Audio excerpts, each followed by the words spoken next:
For thousands of years, Buddhist monks have used storytelling as a path to inner stillness. These tales were never meant to excite the mind, but to quiet it. They were told at twilight, in monastery courtyards, under starlit skies, as a way to release the day and prepare for rest. Tonight, you will hear 15 such stories. Each one carries a teaching, not through debate or argument, but through simple events. A monk meets a tiger. A farmer loses his horse. A student asks a question, and in each moment, wisdom unfolds. These stories do not demand your attention. They invite you to let go. You do not need to remember every detail or analyze every lesson. Simply listen and allow the words to guide you towards sleep. The Buddha taught that suffering arises from clinging. Tonight, we practice the opposite. We release our grip on the day, on our thoughts, on the need to control. We let the mind settle, like dust in still water. So find a comfortable position. Close your eyes if you wish. There is nothing you need to do. Know where you need to be. Just listen, breathe, and allow yourself to drift. Story 1: The Stone Mind. In the mountains of ancient China, a Zen master lived beside a stream. The water moved constantly, flowing over rocks and stones that had rested there for centuries. The master spent his days in meditation, observing the stream without trying to change it.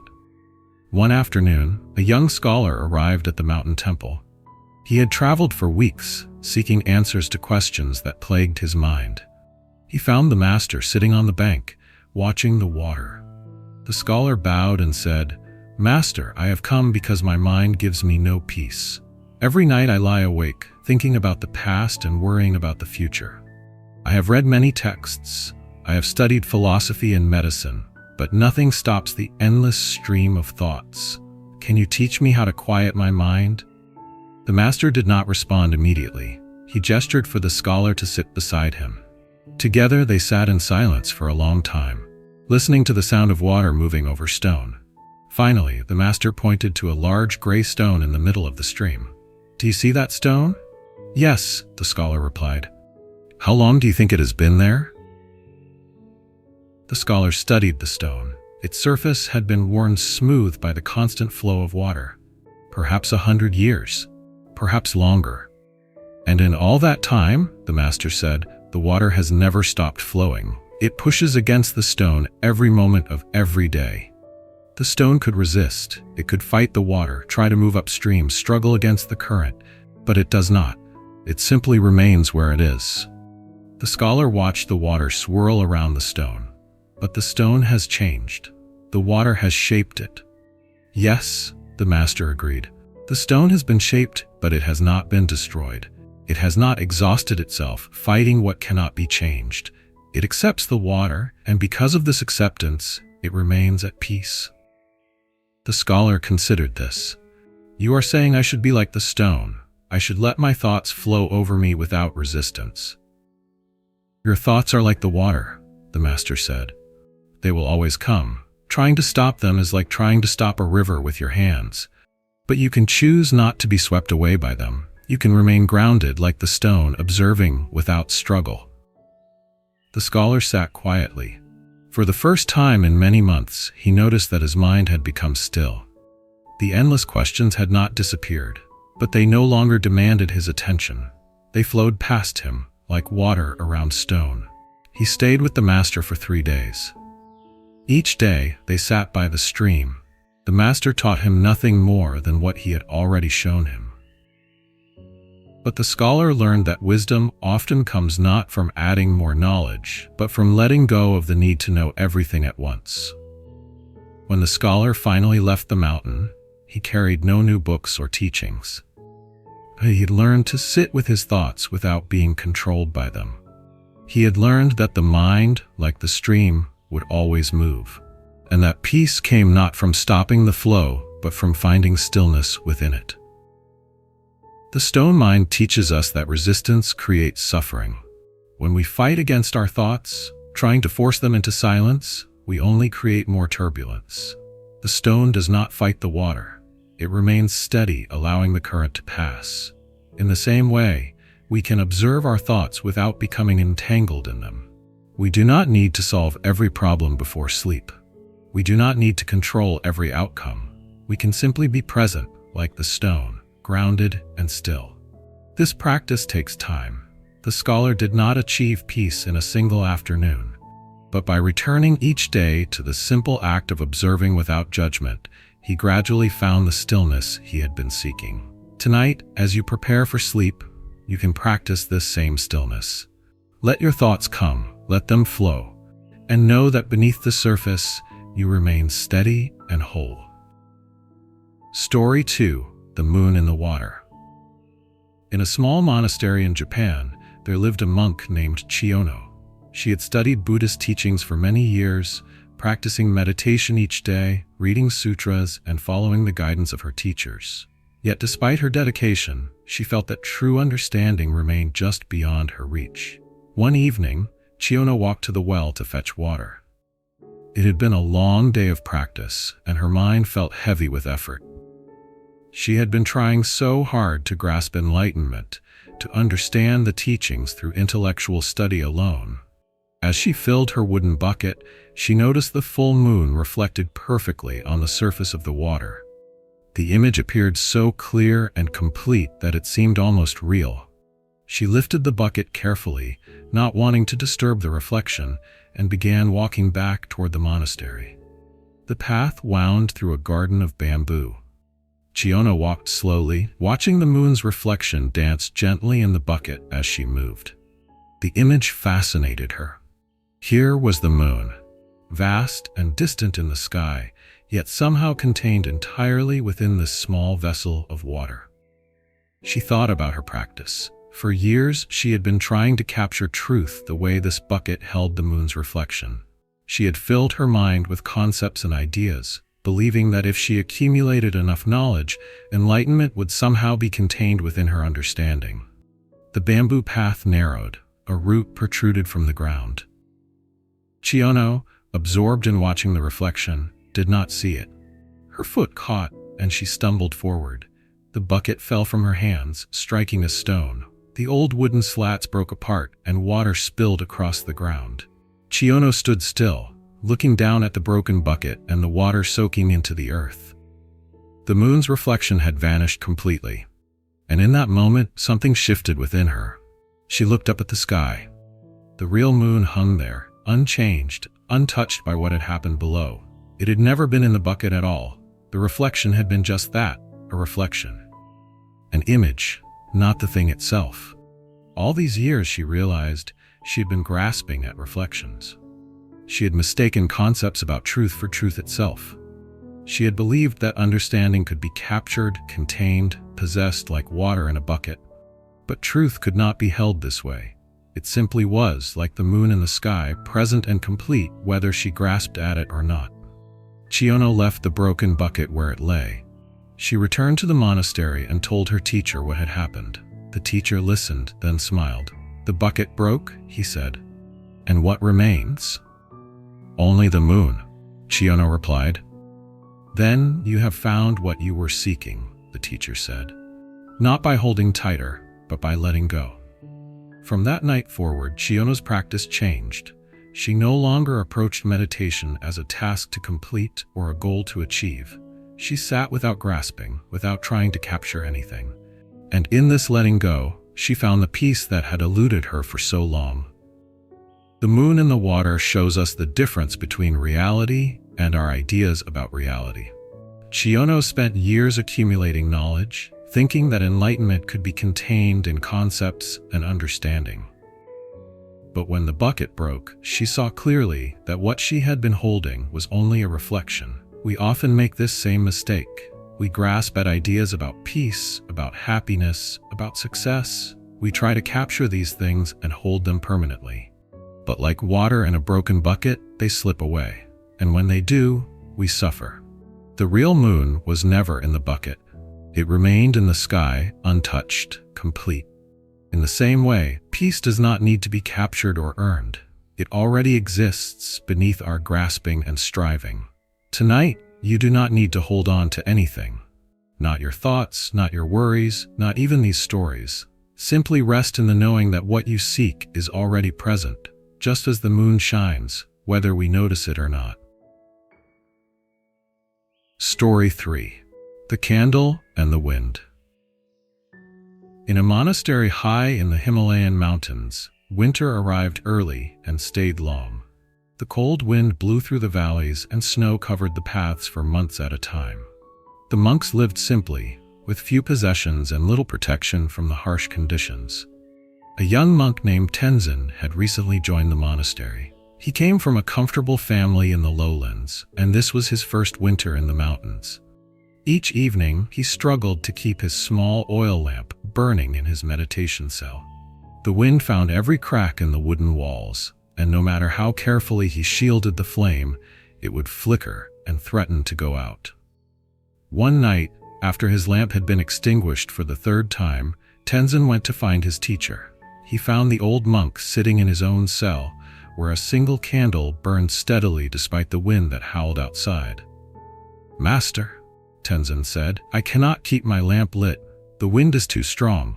How do you keep your candle burning?" The teacher looked at his candle, then at Tenzin. "Sit," he said. Tenzin sat across from his teacher, watching the candle flame. It moved constantly, bending and swaying with each gust of wind that found its way into the room. Yet it did not go out. "You see the flame fighting the wind?" the teacher asked. Tenzin watched more carefully. The flame did not resist the wind. When a gust came, the flame bent low, almost touching the wax. When the wind passed, the flame rose again. It moved with the wind rather than against it. "The flame survives not by standing rigid," the teacher explained, "but by yielding. When the wind blows hard, the flame bows. It does not waste energy resisting what it cannot control. And because it bends, it does not break." "But sometimes the wind is too strong," Tenzin said. "Sometimes the flame goes out no matter what we do." "Yes," the teacher agreed. "And when that happens, we light it again.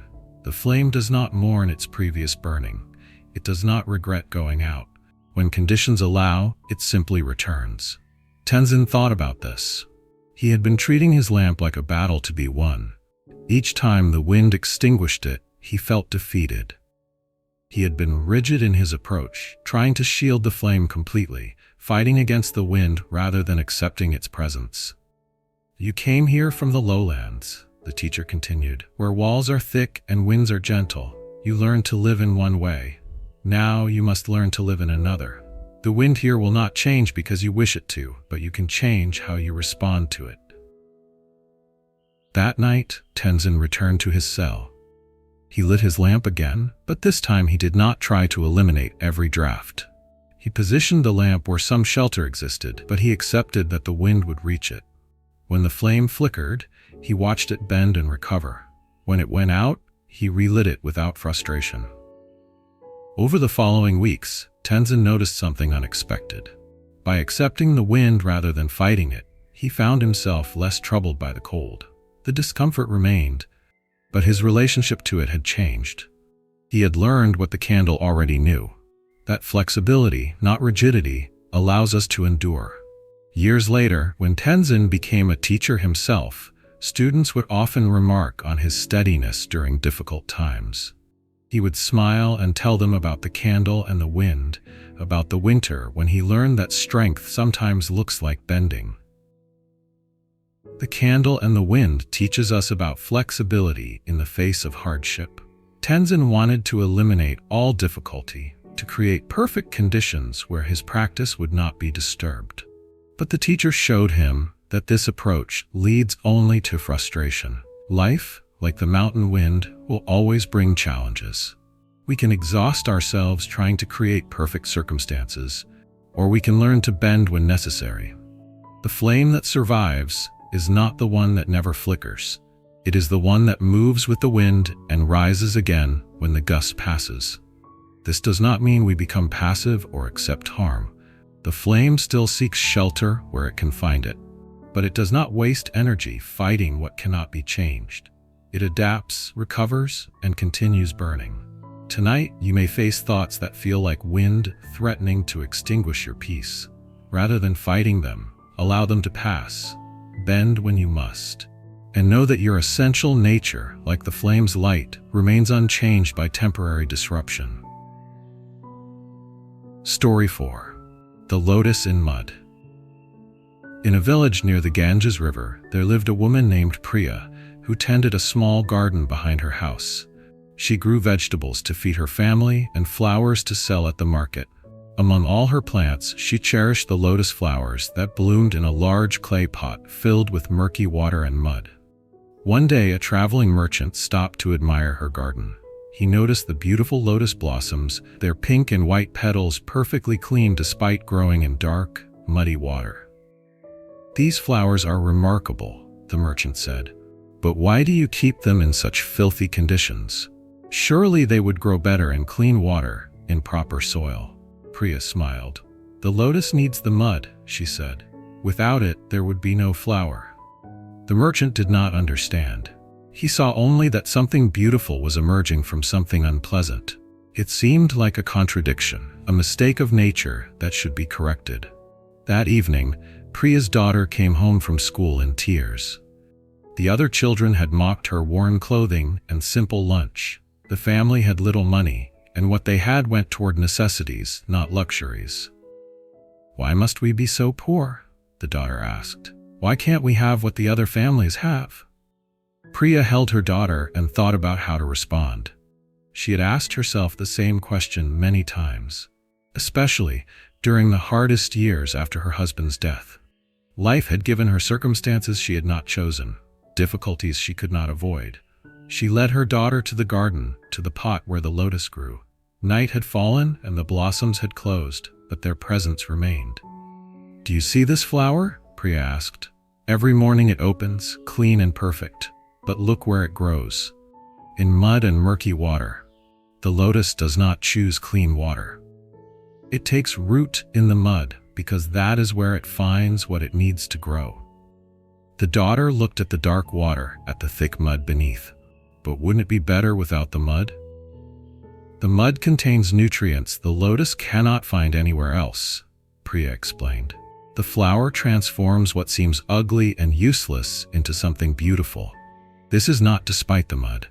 It is because of the mud." She paused, letting her daughter absorb this.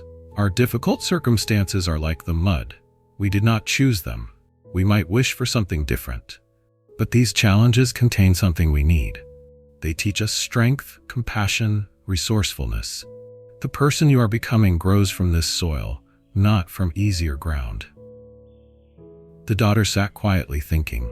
She understood that her mother was not simply accepting hardship, but recognizing that struggle could produce something valuable. The lotus did not merely survive the mud, it used the mud to create beauty. Over time, the daughter came to see her own life differently. The challenges her family faced taught her gratitude for small things. The lack of money taught her creativity and self-reliance. The experience of being mocked taught her compassion for others who struggled.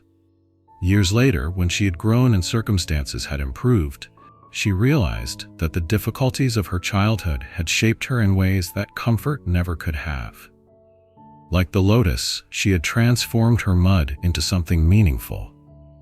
Priya continued tending her garden until she was very old. The lotus bloomed each season, a reminder that beauty and difficulty are not opposites. They are partners in the process of growth, and what appears to be an obstacle is often the very thing that allows us to bloom. The Lotus in Mud reveals a truth that contradicts our usual thinking. We believe that good things come from good circumstances, that we need perfect conditions to flourish. But the lotus shows us otherwise. It needs the mud. The difficulty is not incidental to its beauty. It is essential. This does not mean we should seek out hardship or romanticize suffering, but it does mean we can stop wasting energy wishing our circumstances were different. The challenges we face contain nutrients for growth that easier conditions cannot provide. When we encounter difficulty, we have a choice. We can resist it, fighting against the mud and exhausting ourselves, or we can be like the lotus, taking root where we are, drawing from what is available, and transforming our circumstances into something that would not exist without them. Tonight, you may carry worries about situations you wish were different. Consider that these very circumstances, like the mud beneath the lotus, might be providing something you need. not because the difficulty itself is good, but because your response to it can create something that would not otherwise bloom. Story 5. The Angry Monk and the Insult. In the time of the Buddha, there lived a young monk named Puna who had recently joined the Sangha. He was earnest in his practice, diligent in meditation, and careful in observing the precepts. But he carried within him a temperament quick to anger, a trait he had not yet learned to transform. One morning, Puna went on alms round through a village near Rajagaha. As he walked slowly with his bowl, eyes lowered in proper demeanor, he passed the home of a man known for his hatred of monks. This man, drunk and bitter, came out of his house and began shouting insults at Puna. "Look at this parasite, too lazy to work, so he begs from honest people. Shave your head and put on robes, and suddenly you think you're holy. You're nothing but a burden on society." The words struck Puna like physical blows. His face flushed, his jaw tightened. Anger rose in his chest like fire. He wanted to respond, to defend himself and the Sangha, to put this ignorant man in his place. His hand gripped his alms bowl so tightly his knuckles turned white. Other villagers had stopped to watch. Some looked embarrassed. Some seemed curious to see how the monk would respond. The drunk man continued his verbal assault, emboldened by the audience and Puna's silence. Puna stood frozen, fighting the urge to speak harsh words in return. Finally, unable to trust himself, he turned and walked away quickly, his mind churning with angry thoughts. The man's laughter followed him down the road. Back at the monastery, Puna could not let go of the incident. During the midday meal, he barely ate. During meditation, his mind replayed the scene repeatedly, each time formulating the perfect cutting response he should have given. His anger had not diminished. If anything, it had grown stronger through constant mental repetition. An older monk named Sariputta noticed Puna's agitation. "Brother, something troubles you. Will you speak of it?" Puna described the morning's events, his voice tight with suppressed rage. "That man had no right to speak to me that way. I am a monk, trying to live righteously. He knows nothing of my efforts, my sacrifices. Someone should teach him respect." Sariputta listened quietly, then said, "Come, let us speak with the teacher." They found the Buddha sitting in the shade of a mango tree, several monks gathered around him. Sariputta explained the situation. The Buddha listened, his face showing neither approval nor disapproval, only calm attention. "Puna," the Buddha said, "let me ask you something. If someone offers you food, but you do not accept it, to whom does the food belong?" Puna was confused by the question. "To the one who offered it, Lord. If I do not take it, it remains theirs. And if someone offers you a gift, but you refuse to receive it?" "The same, Lord. The gift would still belong to the giver." The Buddha nodded. "Now tell me, this morning when the man offered you his insults and anger, did you accept them?" Puna started to answer, then paused. He had carried the words with him all day, had rehearsed them repeatedly, had let them disturb his peace and disrupt his practice. Yes, Lord. I did accept them. And what happened as a result?" Puna looked down. "I have been angry all day. I could not eat. I could not meditate. I have thought of nothing else." "So you took what he offered, and now you carry it within you. But tell me, was the man still angry when you left?" "Yes, Lord, he was laughing." "And is he angry now this afternoon?" Puna considered. "I don't know, Lord. Probably not. He is likely drunk again or sleeping." "While you," the Buddha continued gently, "have carried his anger for him all day. You have tended it carefully, fed it with your thoughts, kept it alive in your mind. He gave it to you this morning and went on with his day. But you have not let it go for even a moment." Puna felt the truth of these words like cold water on his face. The Buddha went on, "When someone offers you anger, insult, or hatred, you have a choice. You can accept the offering, take it into yourself, and carry it. Or you can let it remain with the one who offered it. If you do not pick up the burden, how can it weigh you down?" "But Lord," Puna protested, "he was wrong to speak that way. Should there be no consequence for such behavior?" "The consequence is already present," the Buddha replied. "A person filled with hatred suffers from that hatred. A mind that generates insults lives in an insulted state. He carries his own burden. Why should you carry it as well? Another monk spoke up. But teacher, what if the insults are public? What if others hear and think less of the Sangha because we do not defend ourselves? The Buddha smiled. Those who understand will see a monk who remains peaceful in the face of anger and will respect that peace. Those who do not understand will judge regardless of how you respond. You cannot control their thoughts. You can only control your own mind. He turned back to Puna. Let me ask you this. When that man shouted at you, were his words true? Puna thought carefully. No, Lord. I am not lazy. I work hard at my practice. I am not a parasite. The Sangha serves the community in ways beyond physical labor. Then why did the words anger you? If someone called you a tree or a stone, would you be offended? No, Lord, because I am neither of those things. Exactly, you would recognize the statement as false and give it no weight. But his insults found a target in you.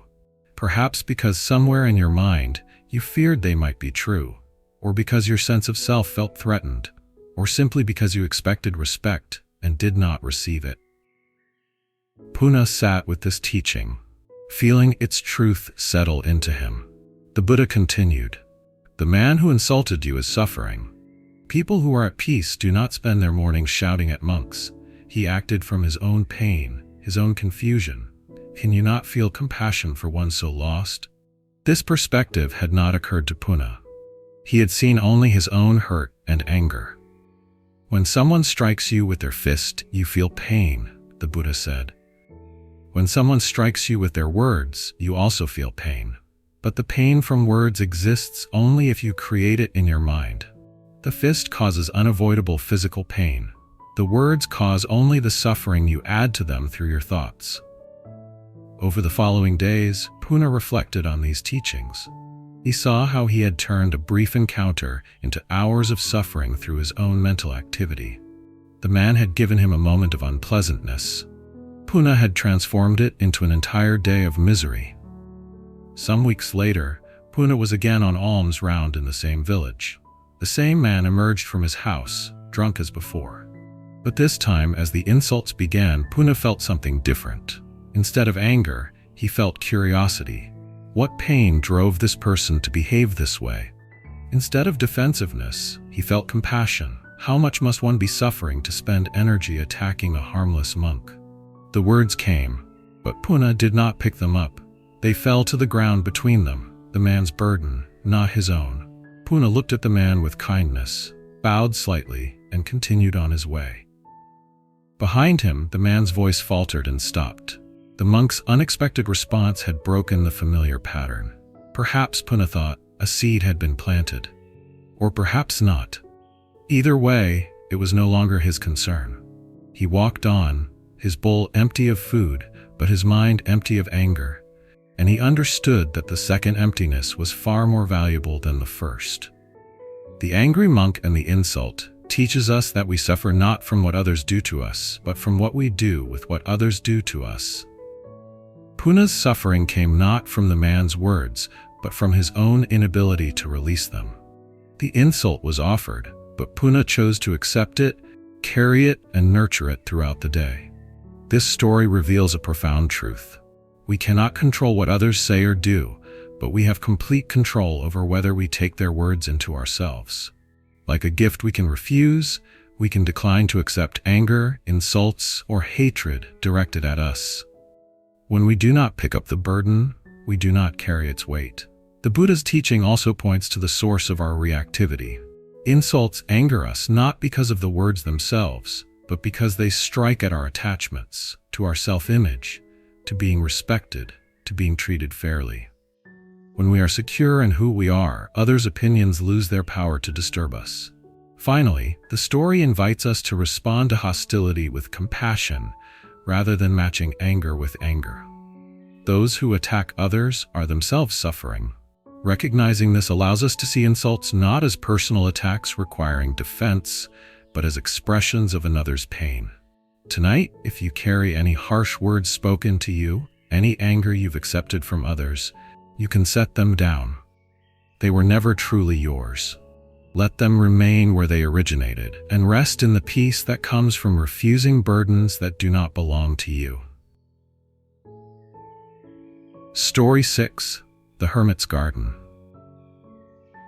In the forests of northern Thailand, an old hermit lived alone in a small wooden hut. He had left society decades earlier, seeking solitude and a simple life dedicated to meditation and study. Behind his hut, he maintained a modest garden where he grew rice, vegetables, and herbs. The hermit's days followed a quiet rhythm. He woke before dawn, meditated as the sun rose, tended his garden in the morning, and spent his afternoons reading ancient texts. He spoke to no one, saw no one, and believed this isolation brought him closer to understanding. One monsoon season, heavy rains flooded the forest paths. A young traveler, caught in the storm and unable to find his way, stumbled upon the hermit's hut just as night was falling. Cold and exhausted, he knocked on the door. The hermit opened it reluctantly. He had not spoken to another person in 3 years. "What do you want?" he asked. "Shelter," the traveler said. "Just for tonight. The paths are flooded and I cannot continue in darkness." The hermit hesitated. His solitude was precious to him. But the rain fell hard, and the young man looked genuinely desperate. "You may stay in the shed," the hermit said, pointing to a small structure where he kept tools. "But do not disturb me." The traveler bowed gratefully and went to the shed. The hermit returned to his hut, but found himself unable to resume his evening meditation. The presence of another person, even in the shed, disrupted the peace he had cultivated. In the morning, the hermit woke to find the traveler already awake, standing in the garden. The young man was examining the plants with obvious interest. "You should not be here," the hermit said sharply. "This is my garden." The traveler turned. "I meant no intrusion. I was only observing. You have created something remarkable." The hermit looked at his garden with fresh eyes, seeing it as the traveler might. The rows were neat, the plants healthy, the layout efficient. He had worked on this garden for years, perfecting it through careful attention. "You grow only what you need," the traveler observed. "Nothing wasted, nothing excessive." "That is the principle of right livelihood," the hermit replied, softening slightly. "To take only what is necessary and to tend it with care." The traveler nodded, then asked, "But who benefits from this garden besides yourself?" The question caught the hermit off guard. "I benefit. That is sufficient." "Perhaps," the traveler said, "but I notice you have planted far more than one person could eat. These vegetables will ripen, and many will go to waste because you cannot consume them all." The hermit had noticed this himself, but had explained it away as a matter of planning for lean seasons. In truth, his garden produced more than he needed. "There is a village half a day's walk from here," the traveler continued. "Families there struggle during the monsoon. The floods damage their crops. What grows in abundance here could feed them." The hermit felt irritation rising.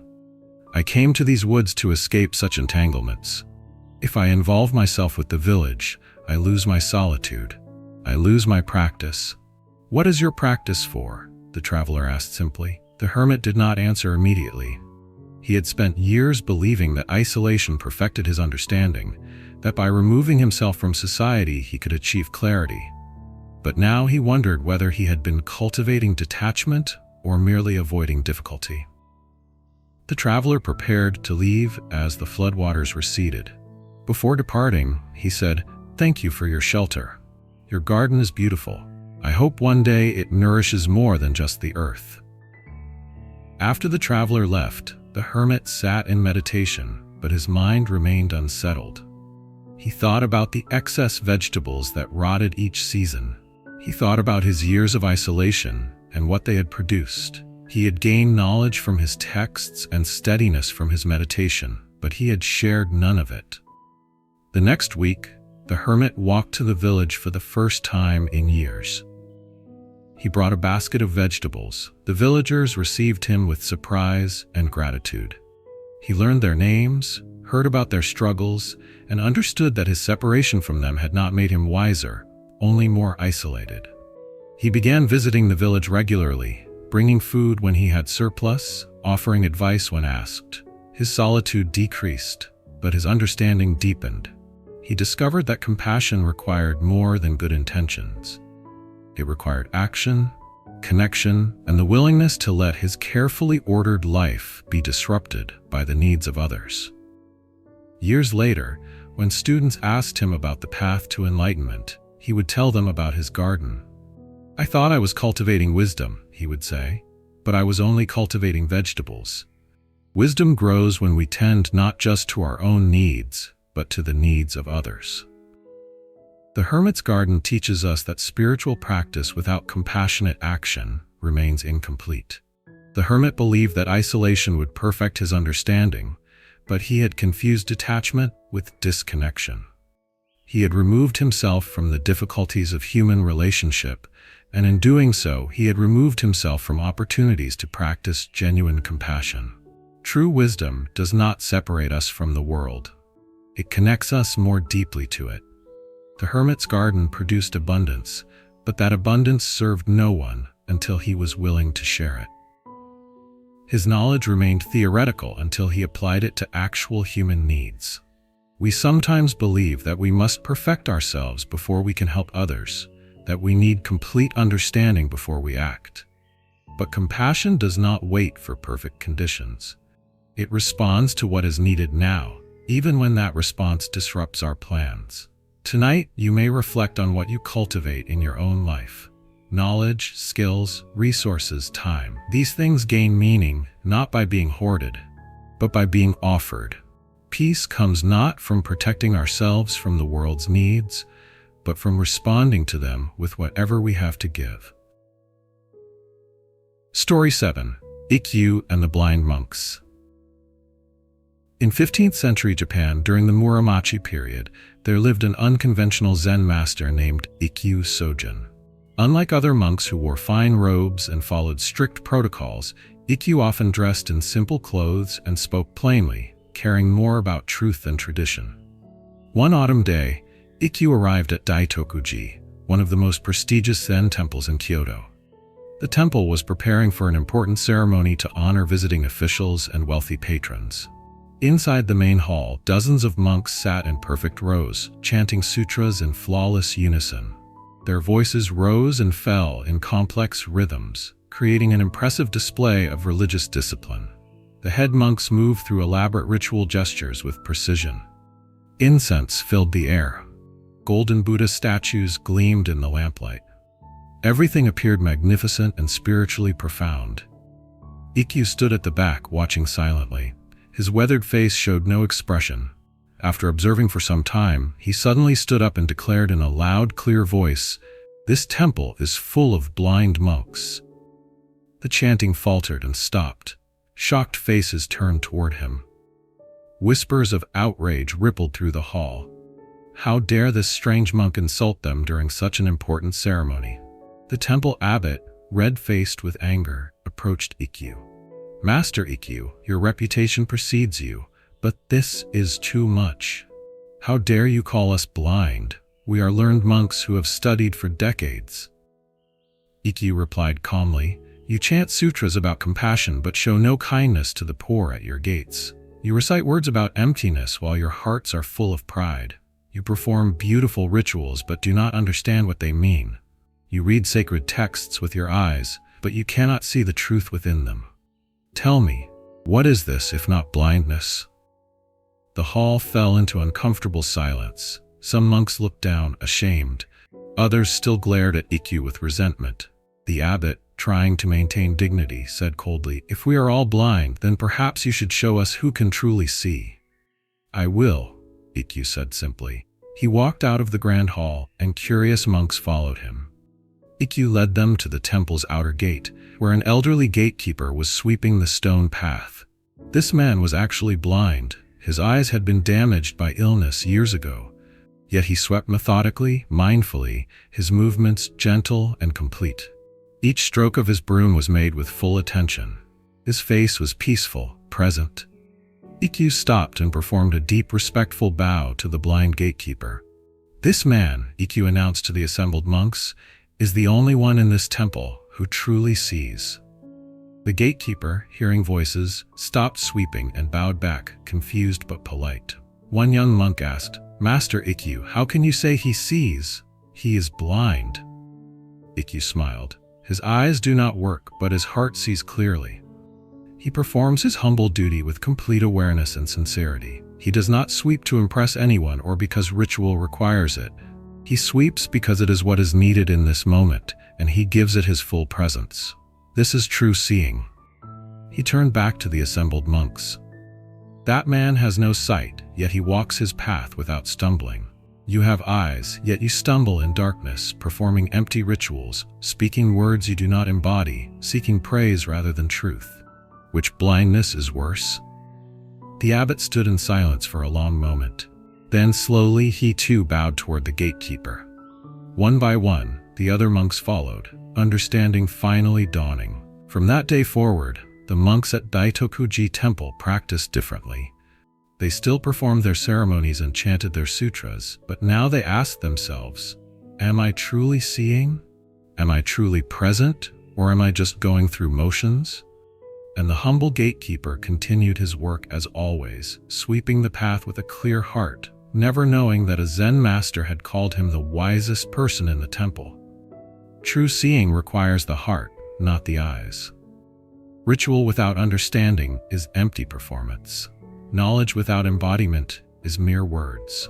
We can memorize entire libraries, perform perfect ceremonies, and still be blind to truth if we are not truly present and sincere. The man who swept the temple gate with full awareness and humble sincerity saw more clearly than educated monks performing impressive rituals with distracted, prideful minds. Wisdom is not in what we appear to know, but in how fully we are present to what we do, however simple or humble that action may be.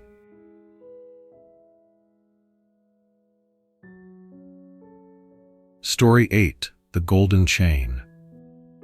In a prosperous city in ancient India, there lived a wealthy merchant named Ashok. He had inherited his father's successful trading business and expanded it considerably through shrewd dealings and careful planning. By the time he reached middle age, Ashok owned multiple warehouses, ships that traveled to distant ports, and a mansion filled with fine things. Despite his wealth, Ashok felt increasingly restless. He worked long hours, worried constantly about his business, and found himself unable to enjoy the comfort his success had brought. His health declined from stress, and he slept poorly, his mind always calculating the next transaction. One evening, a traveling Buddhist monk passed through the city and stopped to rest near the marketplace. Word spread that this monk possessed great wisdom, and many people gathered to hear him speak. Ashok, curious, joined the crowd. After the monk finished teaching, Ashok approached him privately. "Teacher, I have achieved everything I set out to accomplish. I have wealth, respect, and security. Yet I find no peace. What am I missing?"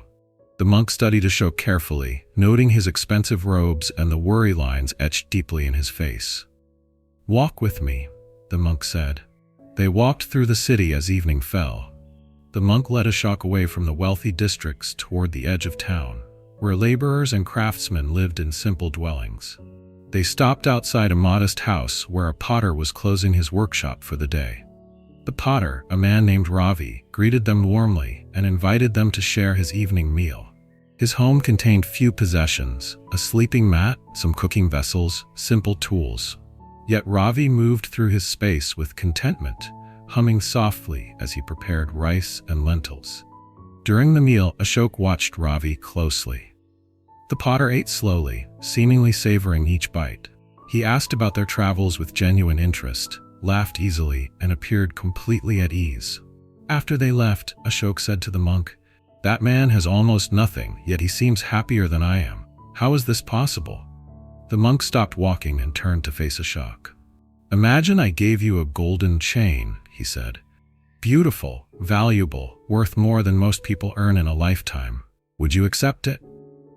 "Of course," Ashok replied. "Now imagine this chain is locked around your ankle and I do not give you the key. Would you still want it?" Ashok paused. "A chain is still a chain, regardless of what it is made from." "Precisely," the monk said. "Your wealth has become a golden chain. You believe you possess it, but in truth, it possesses you. Every asset requires protection. every possession demands attention. Every increase in wealth brings an increase in anxiety. You are bound by what you thought would free you. Ashok felt the truth of these words, though accepting them proved difficult. But I worked for years to build this wealth. Should I simply abandon it? The chain's material does not matter, the monk replied. What matters is whether you are bound. Ravi the potter owns little, but he is bound by nothing. He works, he eats, he sleeps, and each activity is complete in itself. He does not carry yesterday's work into today or tomorrow's worries into tonight. When he closes his workshop, his work is finished. When he eats his meal, he is simply eating. This is freedom. They walked in silence for some time. Finally, Ashok asked, "How do I remove this chain?" "You do not need to abandon your wealth," the monk said, "but you must change your relationship to it. Hold it lightly, as you might hold water in an open palm. Use it as a tool, not as a measure of your worth. Recognize that it can be lost at any moment, and prepare your heart for that possibility. When you can imagine losing everything without losing yourself, you will have unlocked the chain." Ashok returned home that night and looked at his possessions with new eyes.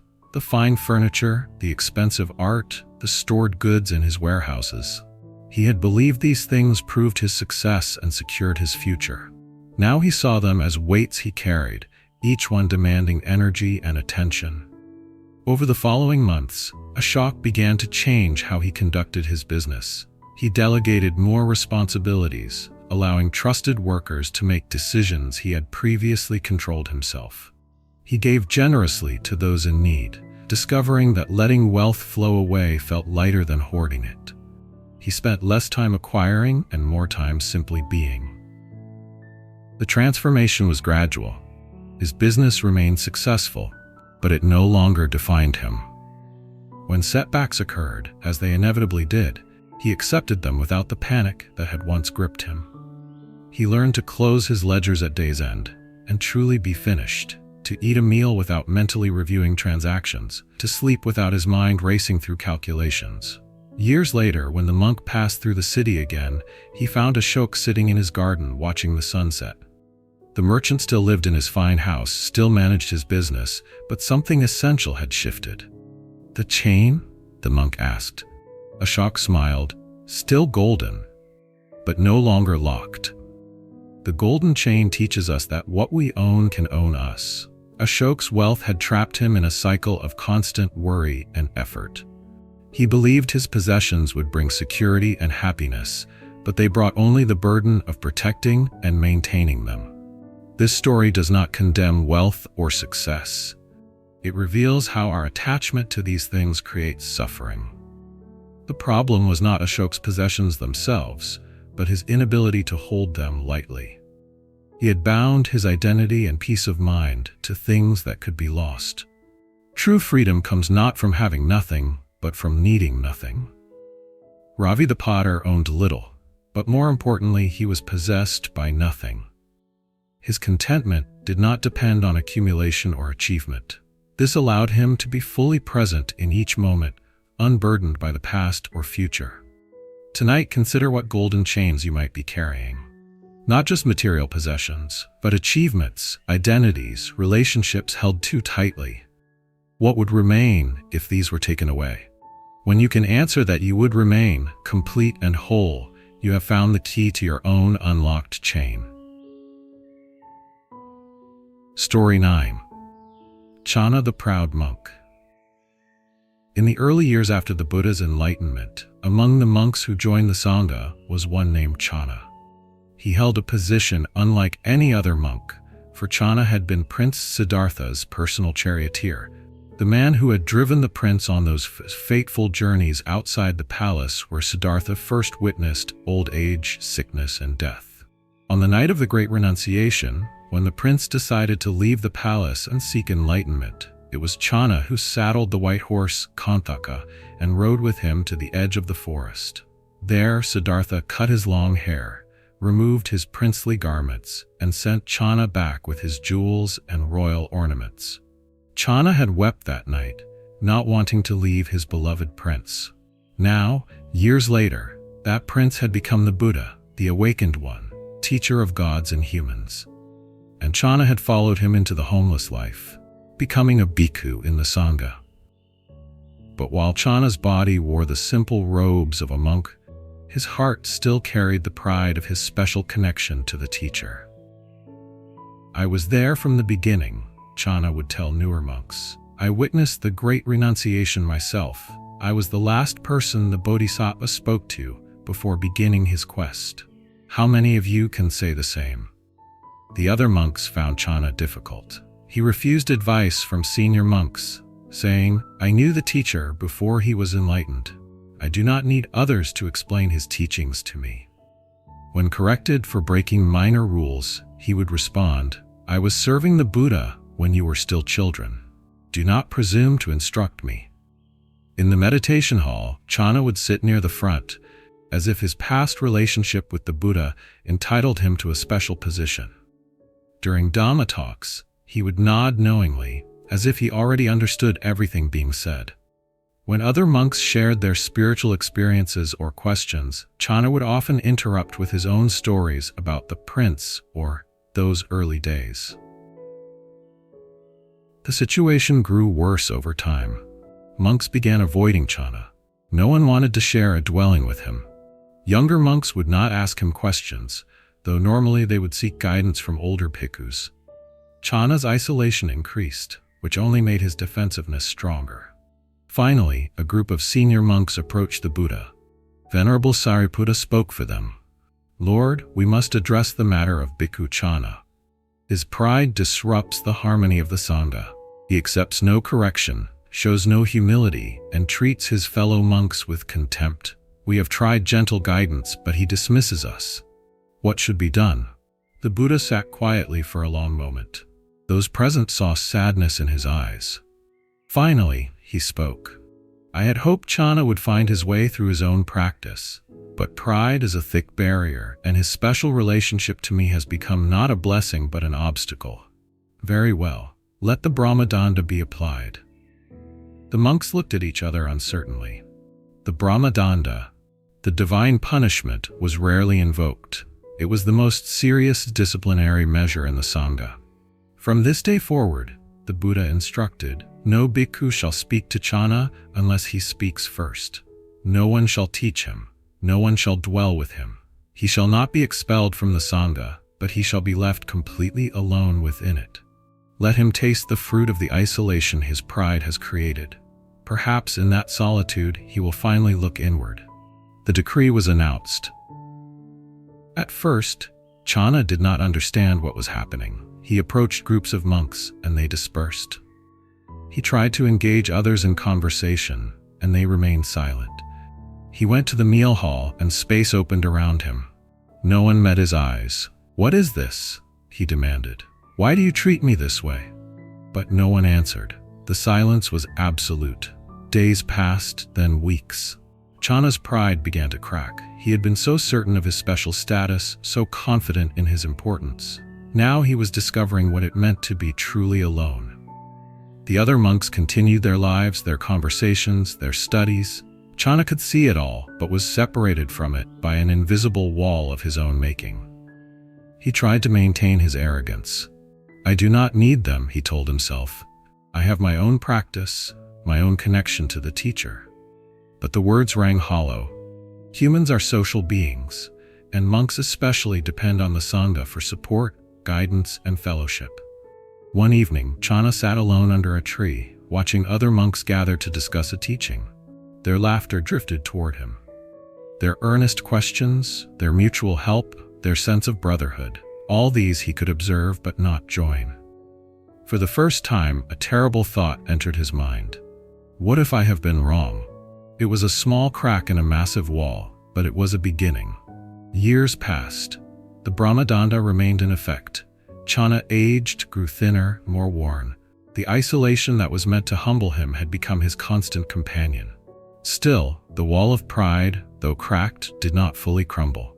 He could not bring himself to admit complete fault, to abandon the identity he had built around his special relationship with the Buddha.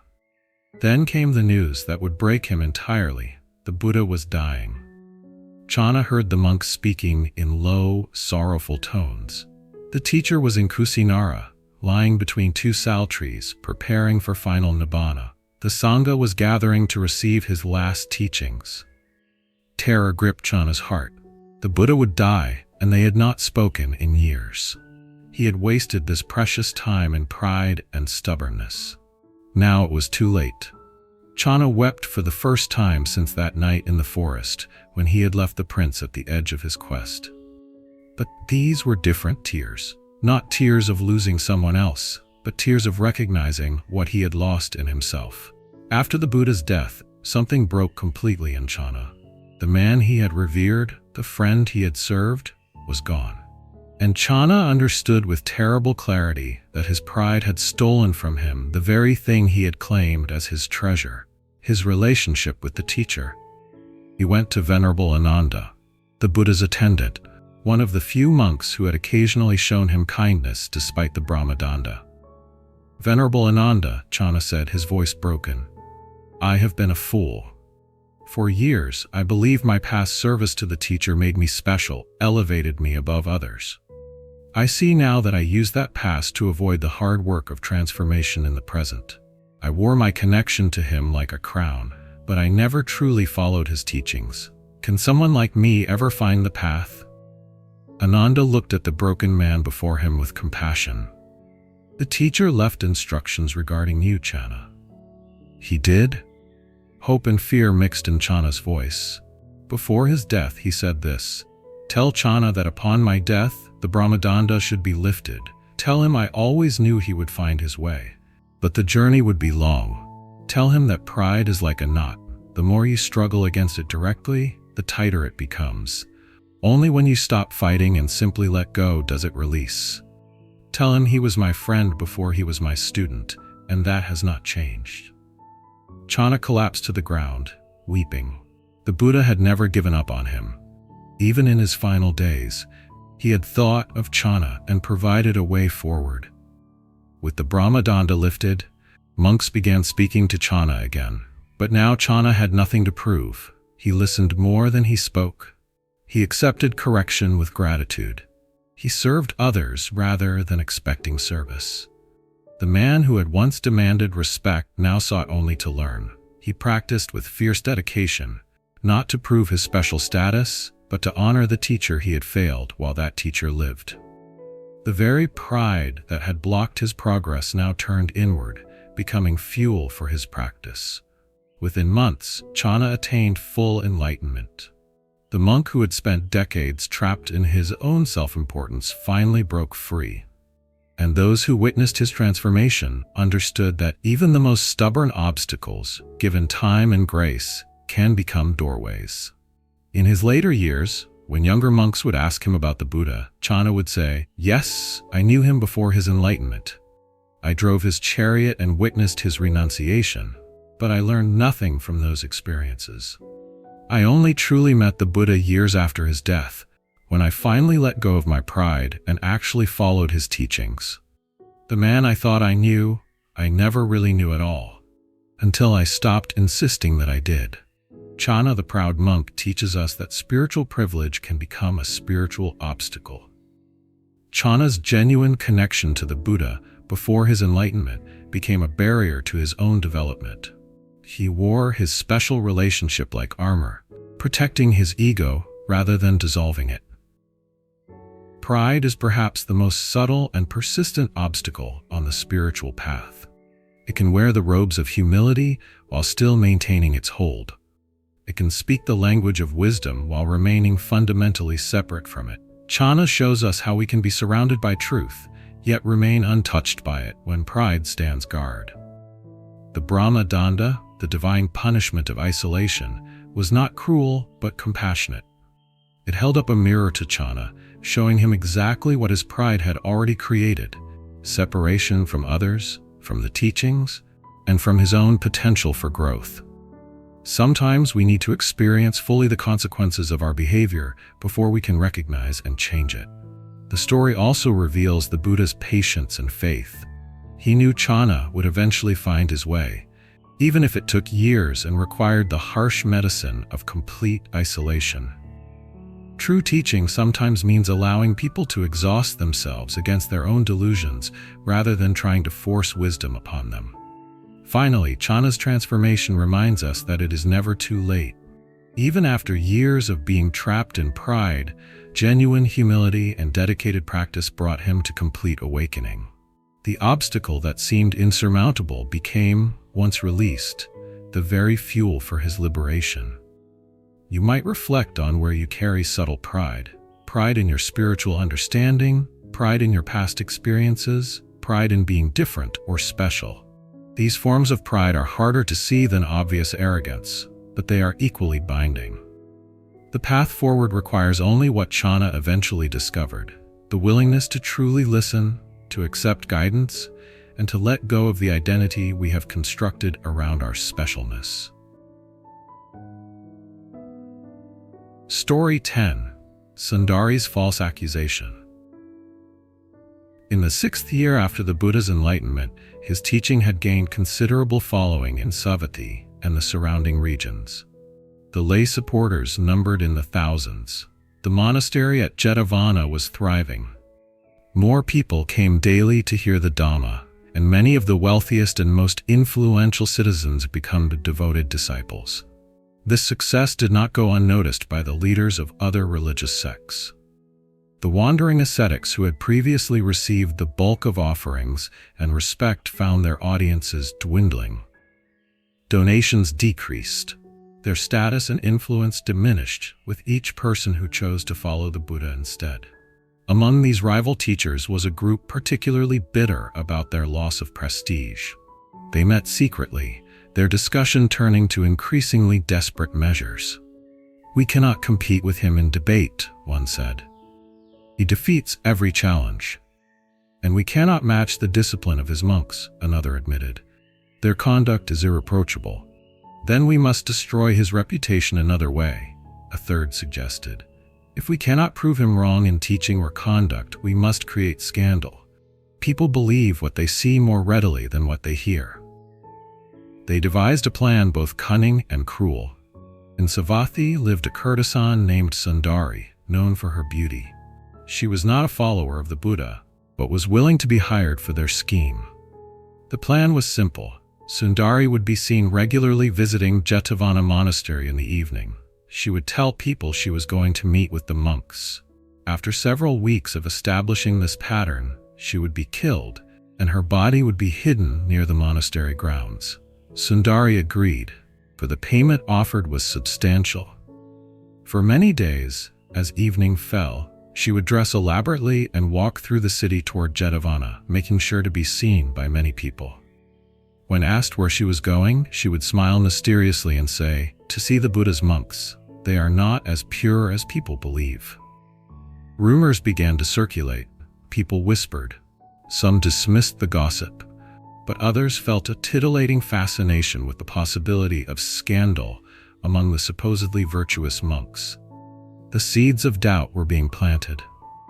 Inside the monastery, the monks were largely unaware of this scheme. They maintained their routine of meditation, study, and alms rounds. The Buddha, however, sensed the disturbance. One evening, he called the monks together. "Difficult days are coming," he said simply. "You will be falsely accused. People will believe lies about you. When this happens, maintain your practice. Do not defend yourselves with argument or anger. The truth will reveal itself in time. False accusations are like a storm, violent while they last, but unable to persist forever." The monks were confused by this warning but trusted their teacher. After several weeks of her evening visits, Sundari was murdered by the very men who had hired her. They killed her quickly, in the darkness, then buried her body in a shallow grave at the edge of Jetavana's grounds, covering it with leaves and debris. The next morning, they spread word that Sundari was missing. "She was last seen going to the monastery," they told everyone. "Perhaps the monks know what happened to her." A search was organized. Following the conspirators' careful guidance, the searchers found Sundari's body near the monastery. A great cry went up. A crowd gathered. The scene was exactly as the plotters had hoped. A murdered woman found at the monastery where she had been regularly visiting. The accusation spread through Savatthi like wildfire. The monks murdered her. She must have threatened to expose their secret meetings. They killed her to protect their reputation. The city erupted in outrage. When the monks went on their alms rounds that morning, they were met not with respectful offerings but with insults and accusations. People spat at them. Stones were thrown, doors slammed in their faces. The monks returned to the monastery with empty bowls and troubled hearts.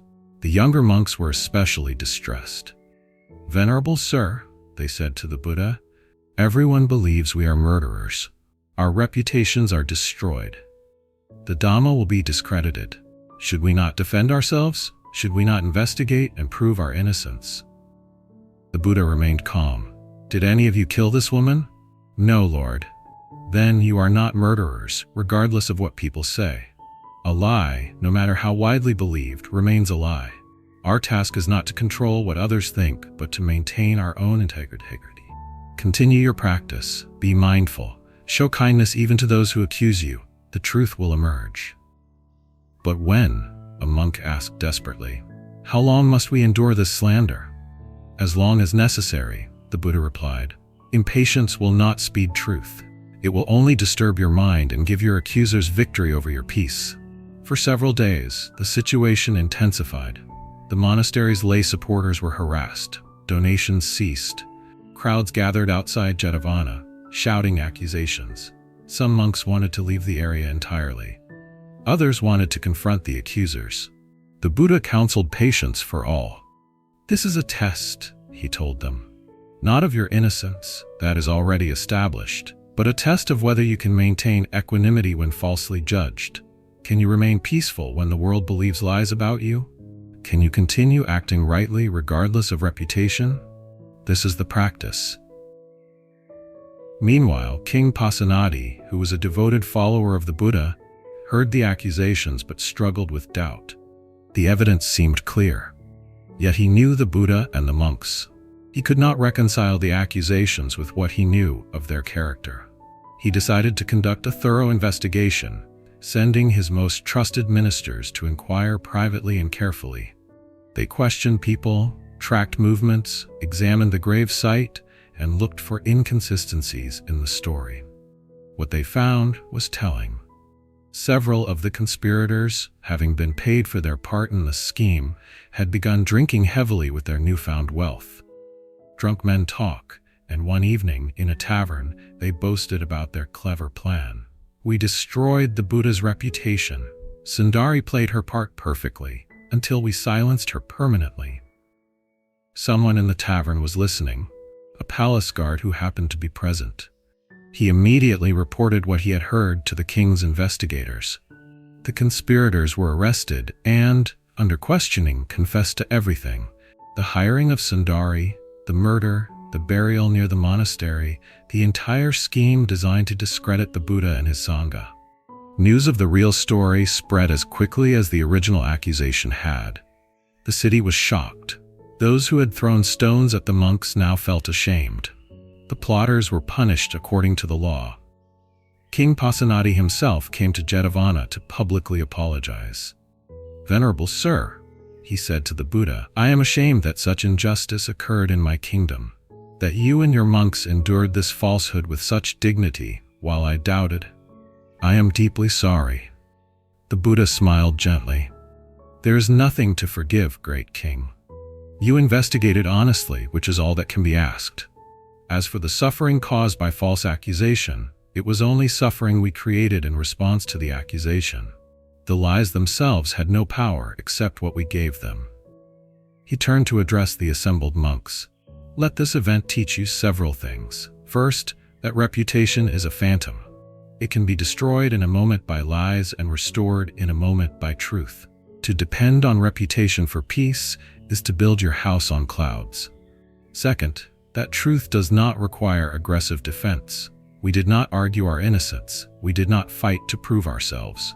We simply continued acting truthfully, and truth revealed itself. When you are falsely accused, the strongest response is often to simply continue being who you actually are. Third, that those who attack the Dhamma often destroy themselves. The plotters' scheme succeeded briefly, but their own lack of discipline, the drinking, the boasting, undid them. Falsehood carries the seeds of its own undoing. Finally, and most importantly, you have learned whether your peace depends on others' opinions or on your own integrity. The monks who remained calm during the accusation demonstrated true stability. Those who were deeply disturbed discovered an attachment to reputation that needs further examination. In the following weeks, the Sangha's reputation was not merely restored but enhanced. People had witnessed the monks' dignified response to vicious slander. The contrast between the conspirators' behavior and the monks' conduct was instructive. Many who had previously been skeptical became supporters, impressed not by the Buddha's teachings alone, but by the way his students embodied those teachings under pressure. But perhaps the most profound impact was on the monks themselves. They had faced a test many had not expected. Not the test of maintaining discipline in peaceful times, but of maintaining dignity when falsely judged. They had learned experientially what the Buddha taught theoretically, that inner peace cannot be touched by outer circumstances unless we allow it to be. Years later, when monks faced other accusations and challenges, they would recall Sundari's conspiracy and remember, false storms arise and pass. Truth does not need anxious defense. Integrity, maintained consistently, is its own vindication. And the peace that depends on others' good opinion is no peace at all. Sundari's false accusation teaches us about the nature of reputation and the right response to being falsely judged. The Buddha and monks faced serious, damaging accusations that were completely untrue. Their response was not to fight, argue, or defend themselves urgently, but to simply continue being who they were, trusting that truth would eventually reveal itself.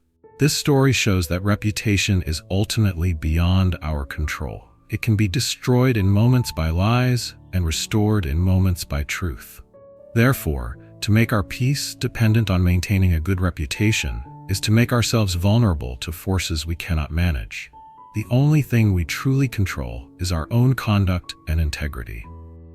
The Buddha's teaching to maintain your practice in the face of false accusation is profound guidance. When falsely attacked, our instinct is often to defend vigorously, to prove ourselves, to set the record straight immediately. But this urgency comes from attachment to reputation.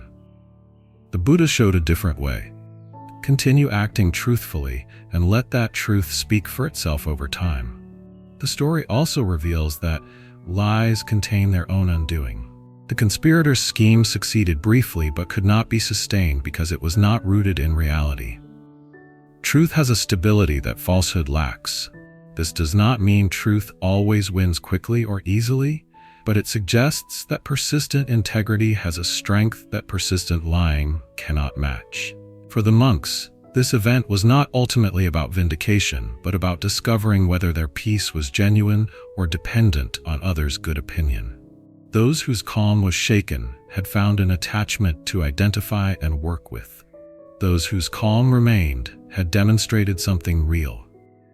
Finally, the story teaches about patience, the willingness to let truth emerge at its own pace, rather than forcing immediate resolution. This patience is not passivity, but a trust in reality itself. Tonight, if you carry any hurt from being misjudged or falsely accused, this story offers a way forward. You cannot control others' opinions. You can control your integrity. Continue being who you truly are and let that truth be your defense, even if recognition takes time. The peace that survives false accusation is a deeper peace than the peace that requires constant good reputation.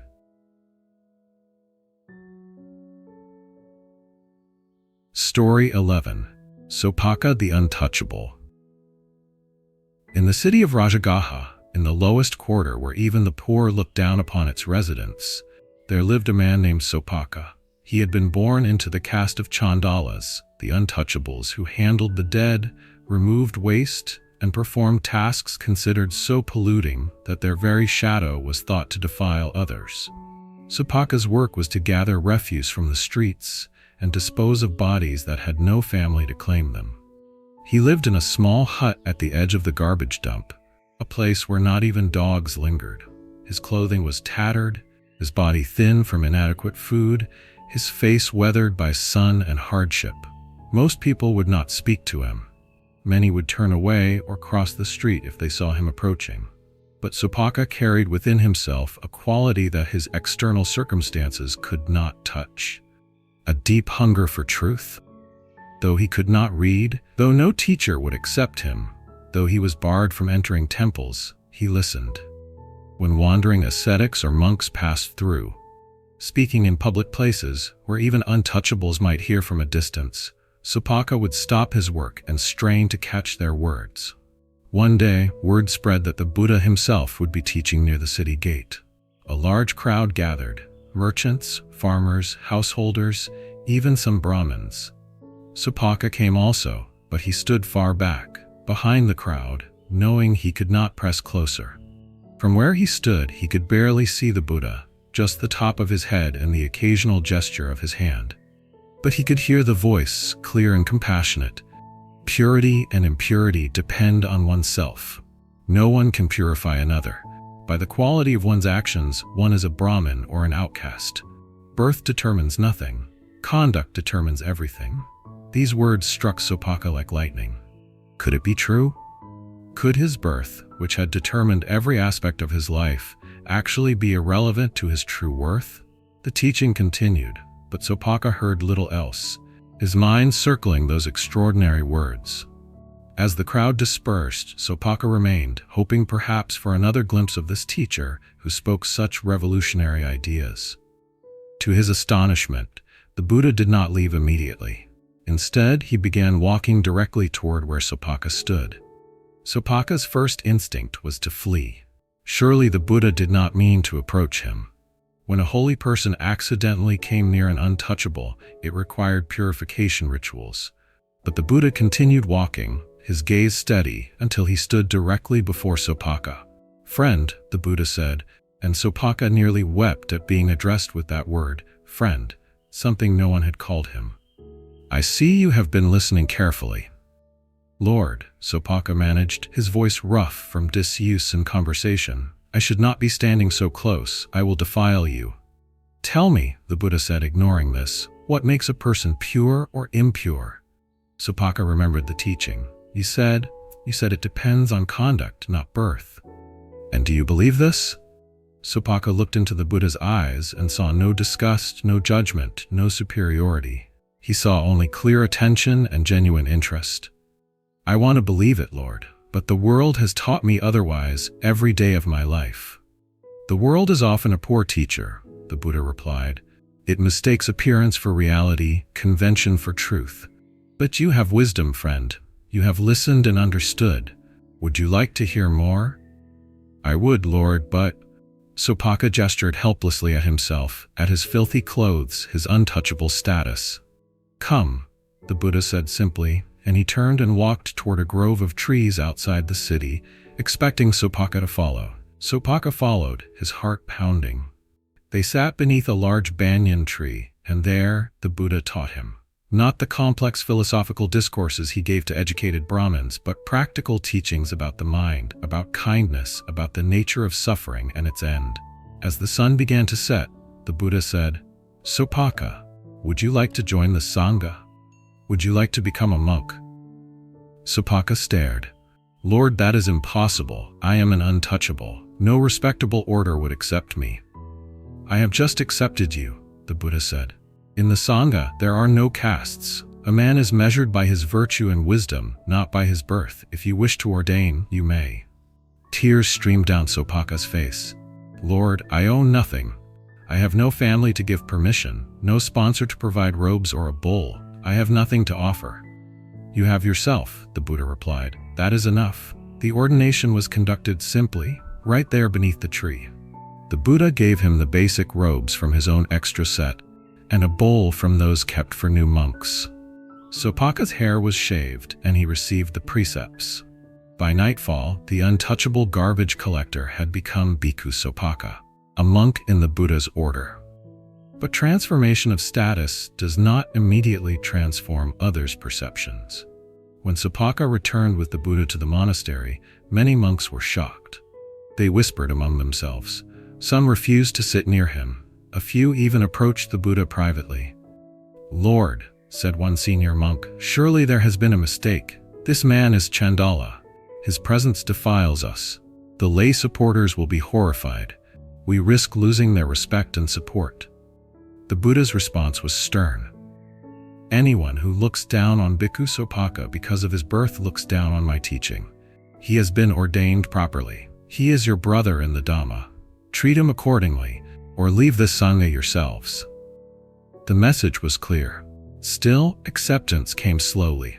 Sopaka, aware of the discomfort he caused, tried to make himself as unobtrusive as possible. He sat in the back during teachings, ate last at meals, volunteered for the most difficult chores. He practiced with fierce dedication, meditating long into the night, determined to prove through his conduct what the Buddha had said, that worth comes from actions, not birth. Months passed. Sopaka's sincerity became evident to even the most skeptical monks. His kindness, his humility, his genuine understanding of the teachings, these qualities could not be denied. Slowly, grudgingly, some monks began to accept him. A few even sought his advice, finding his insights surprisingly deep. One day, about a year after his ordination, Sopaka fell seriously ill. The sickness came suddenly, a fever that burned through him, leaving him weak and delirious. He lay in his small hut, tended by one or two monks who took turns bringing water and checking on him. On the third night of his illness, something extraordinary occurred. Several monks, unable to sleep, saw strange lights around Sopaka's hut. When they investigated, they found the dwelling surrounded by devas, celestial beings visible to those with developed spiritual sight. The devas stood in respectful postures around the hut, their faces showing reverence. One of the monks, frightened and confused, ran to wake the Buddha. "Lord," he said, "there are devas around Sopaka's hut, many of them showing great respect. We don't understand. Is it some kind of magic? Some trick?" The Buddha rose and walked to the hut. Indeed, numerous devas were present, their luminous forms visible in the night. The Buddha entered the hut and sat beside Sopaka's mat. Sopaka, barely conscious, sensed the Buddha's presence. "Lord," he whispered, "I am dying." "Yes," the Buddha confirmed gently. "The body is passing. But tell me, do you have any fear?" Sopaka considered. He felt the pain in his body, the weakness, the approaching end. But underneath these sensations, he felt something else, a deep peace, a clarity, an unshakable understanding that he had glimpsed during countless hours of meditation. "No fear, Lord, I see clearly now. The body dies, but that which was never born cannot die. I am grateful for your teaching, for this precious human life, for the opportunity to practice." "You have practiced well," the Buddha said.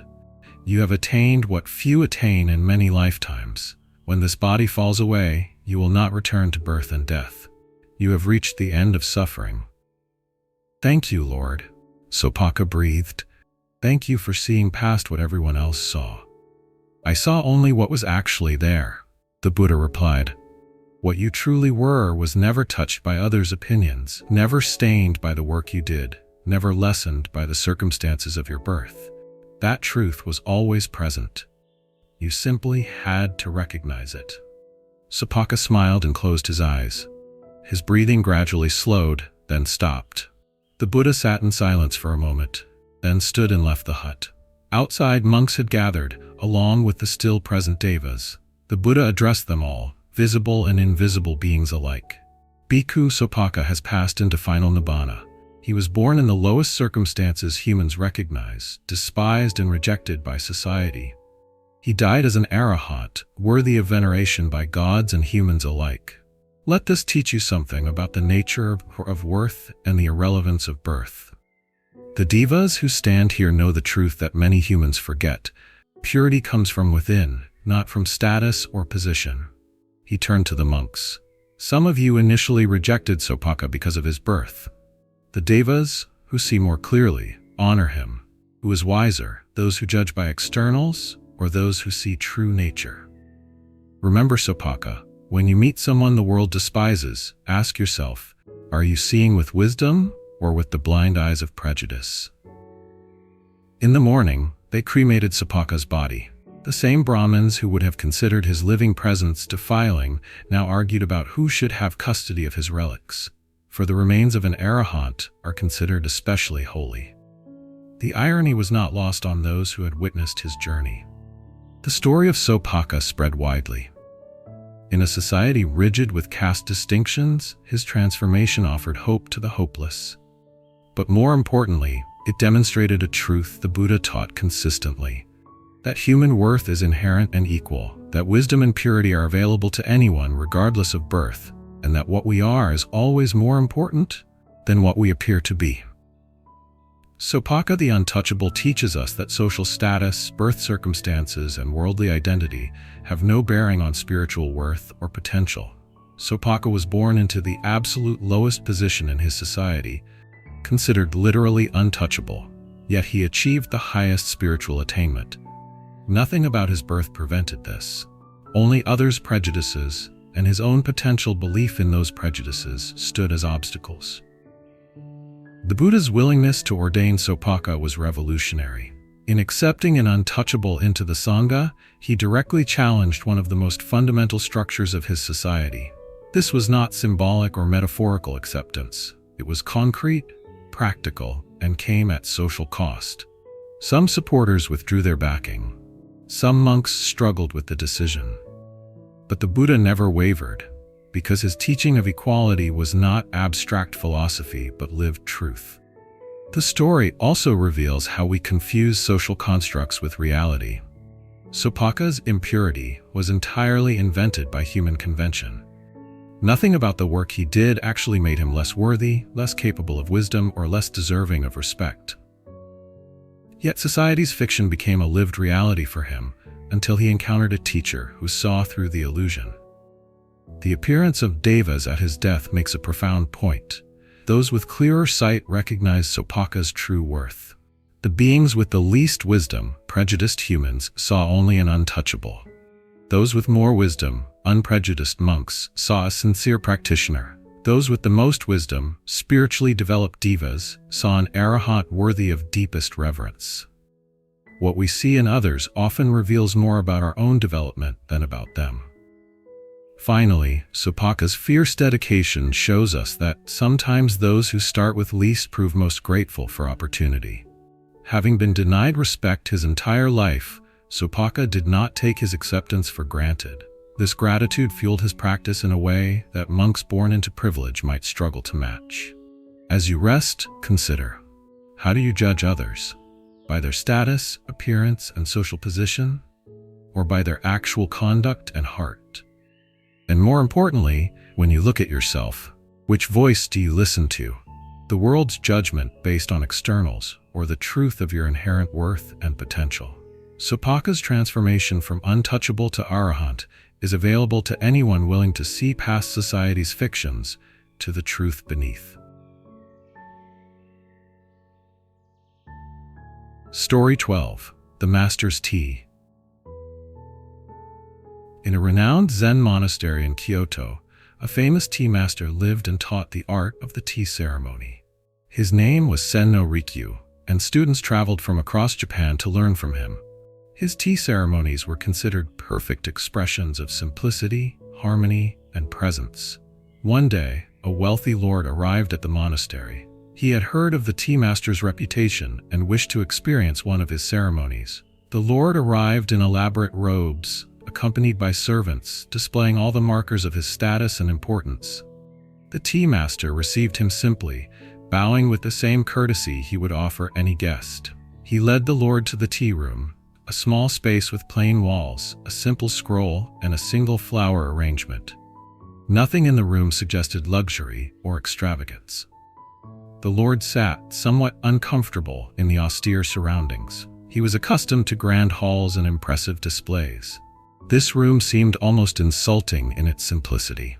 The tea master began the ceremony. Every movement was deliberate and economical. He cleaned the tea bowl with careful attention. He measured the tea powder precisely. He heated the water, listening to the sound it made as temperature changed. Each action flowed into the next without hurry or hesitation. The Lord watched, growing increasingly impatient. He had expected something spectacular, something worthy of his status. Instead, he was watching an old man perform mundane tasks with exaggerated slowness. Finally, the tea master whisked the tea and presented the bowl to the Lord with both hands, turning it so the most beautiful side faced the guest. The Lord accepted it according to proper etiquette, raised it to his lips, and drank. The tea tasted like tea. Nothing more, nothing less. The Lord set down the bowl, disappointed. "Is this all?" he asked, unable to hide his frustration. "I have traveled far to experience your famous tea ceremony, and you have shown me nothing special. Any servant in my household could prepare tea." The tea master remained quiet for a moment, then asked, "When you drank the tea, what were you thinking about?" The Lord answered honestly, "I was thinking that I expected something more impressive. I was thinking about the time I spent traveling here. I was thinking that this plain room and simple ceremony do not match your reputation." "Then you did not drink the tea," the master said gently. "You drank your expectations and disappointments. You drank your judgments and comparisons. But the tea itself you did not taste." The Lord felt a flush of irritation, but something in the master's words stopped him from responding immediately. The tea master continued, "Let me prepare another bowl. This time I ask only one thing. When you drink, simply drink. Nothing more." The master performed the ceremony again, with exactly the same movements, the same care, the same attention. But this time, as he prepared the tea, the Lord found himself drawn into the rhythm of the actions. He noticed the sound of the water, the way steam rose from the pot, the precise angle of the master's hands as he whisked. When the tea master presented the second bowl, the Lord received it differently. He felt the warmth of the bowl against his palms. He noticed the slight roughness of the ceramic. He brought the bowl to his lips and tasted the tea without thinking about anything else. In that moment, there was only the taste of tea, slightly bitter, subtly sweet, with an earthiness that lingered. The warmth spread through his body. He noticed the texture, the temperature, the way the flavor changed from the first sip to the last. When he set the bowl down, tears had formed in the corners of his eyes.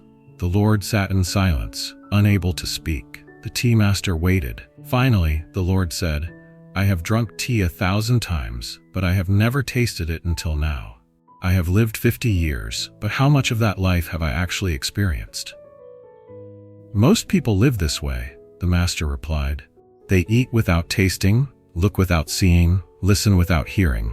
They are always somewhere else, thinking about the past or planning the future, comparing what is to what should be. They miss the life that is happening in front of them." "How does one change this?" the Lord asked. "You have already begun," the master said. "You notice the difference between drinking with your mind full of thoughts and drinking with attention given fully to the experience. This same practice can be brought to any moment: walking, eating, working, sitting in silence. Each moment offers an opportunity to be fully present or to be lost in thought. The choice is always available." The Lord remained at the monastery for 3 days, learning not elaborate techniques or esoteric knowledge, but the simple practice of paying attention. He learned to eat a meal without planning the next one. He learned to walk a path without rushing toward the destination. He learned that an ordinary moment, fully experienced, contained more richness than an extraordinary moment missed because his mind was elsewhere. When he finally left, he took no objects with him, no certificates or tokens of study, but he carried a practice that would transform every aspect of his life. The practice of being where he was, when he was there.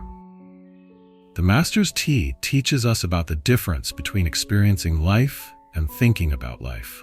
The Lord's first cup of tea was consumed while his mind was occupied with expectations, judgments, and comparisons. He was physically present but mentally absent. The tea could have been anything. He would not have noticed because he was not actually there. This is how most of us live most of the time. We eat while reading or watching screens. We walk while planning what comes next. We have conversations while thinking about what we will say instead of listening to what is being said. We are constantly somewhere other than where we are. The tea master showed that presence is not complicated. It does not require special knowledge or years of training. It requires only the willingness to give full attention to the current moment. To drink tea while drinking tea. To walk while walking. To be here now. This practice is simple but not easy. Our minds are habituated to wandering, to judging, to comparing. But each moment offers a fresh opportunity to return, to notice, to be present with what is actually happening rather than our thoughts about what is happening.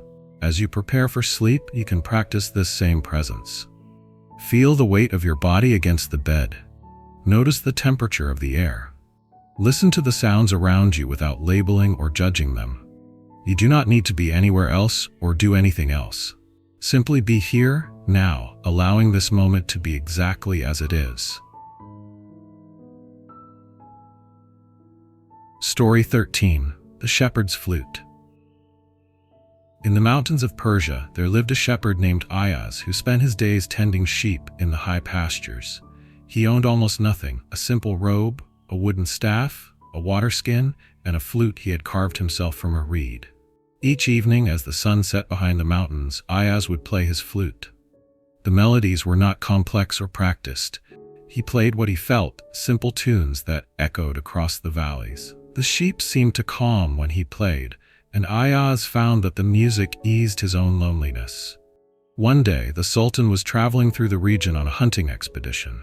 As evening approached, he and his party made camp in a valley near where Ayaz kept his flock. When darkness fell, the Sultan heard the sound of a flute drifting down from the mountain. The melody was unlike anything he had heard at court. It had no formal structure, no sophisticated technique. Yet something in it moved the Sultan deeply. The notes seemed to speak of simplicity, solitude, and a kind of contentment he had not felt in years. "Bring me the musician who plays that flute," the Sultan commanded. His guards climbed the mountain and found Ayaz sitting among his sheep, still playing. They told him the Sultan wished to see him. Ayaz was frightened. He had never been in the presence of royalty, but he could not refuse. He followed the guards down to the camp, bringing only his flute. The Sultan received him warmly. "Your music touched my heart," he said. "I have heard the greatest musicians in the empire perform, but none have moved me as your simple melody did. What is your secret?" Ayaz was confused. "Secret, Your Majesty? I have no secret. I play because as I am alone on the mountain and the music keeps me company." "But there is something in your playing," the Sultan insisted.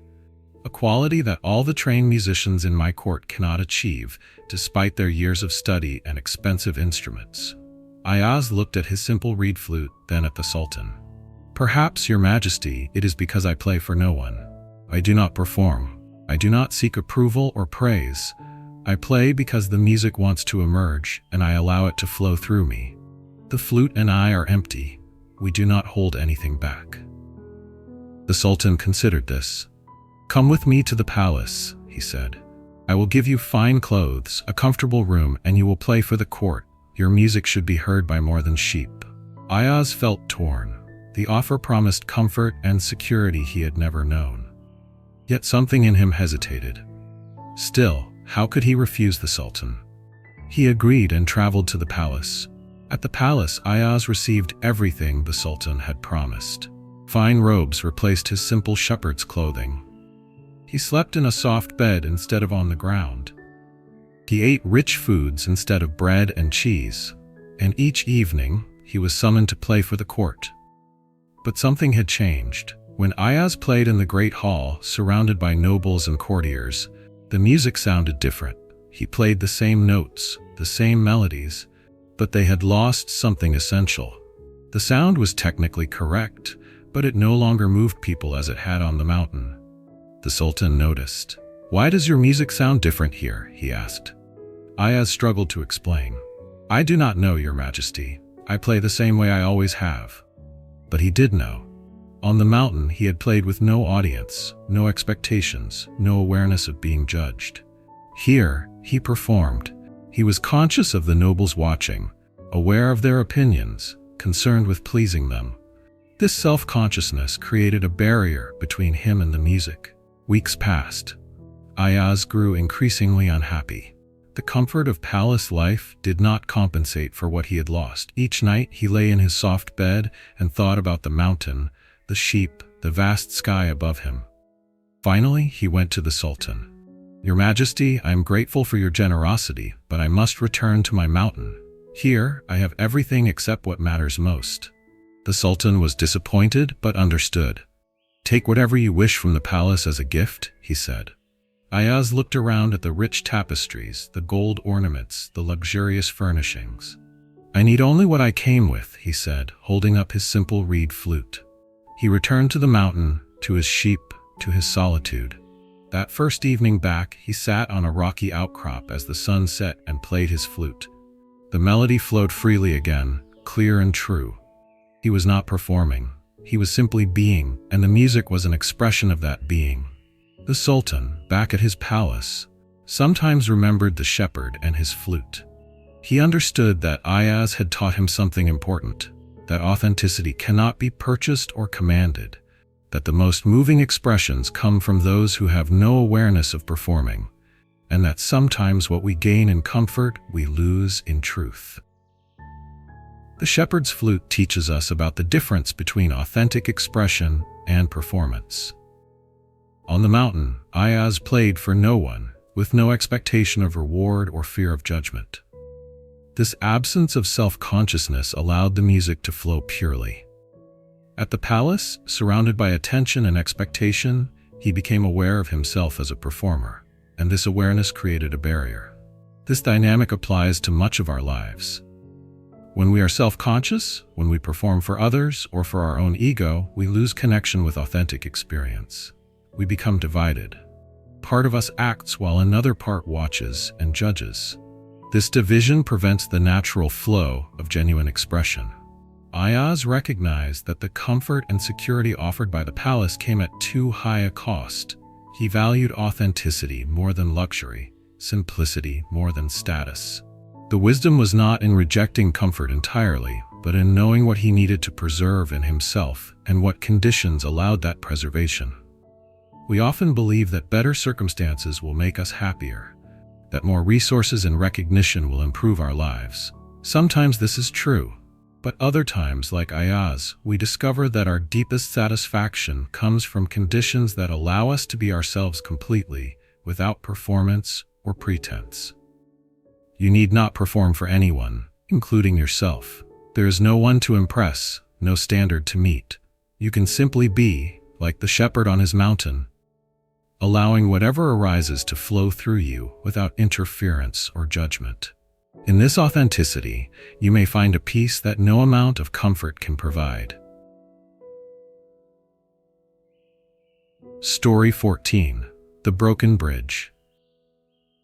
In the mountains of Tibet, there was once a monastery that could only be reached by crossing a narrow rope bridge suspended high above a deep gorge. The bridge swayed with every step and every gust of wind, and the drop below was fatal. Pilgrims who wished to study at the monastery had to cross this bridge as their first test. A young monk named Dorje had traveled for many weeks to reach this monastery, seeking teachings from the master who lived there. When he arrived at the edge of the gorge and saw the bridge, fear gripped him.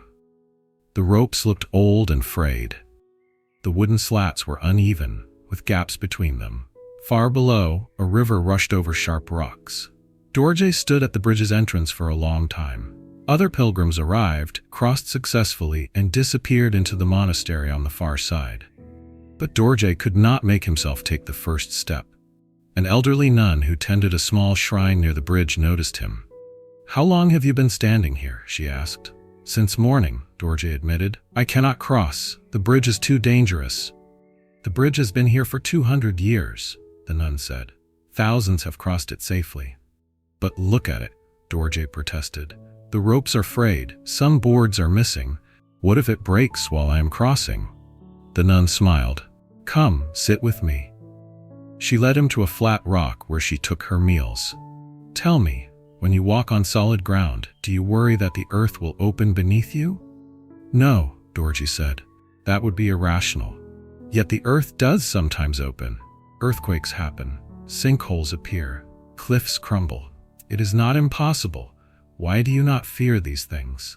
Dorji thought about this. Because such events are rare, and if I feared every possible danger, I could not function. I would not be able to walk anywhere.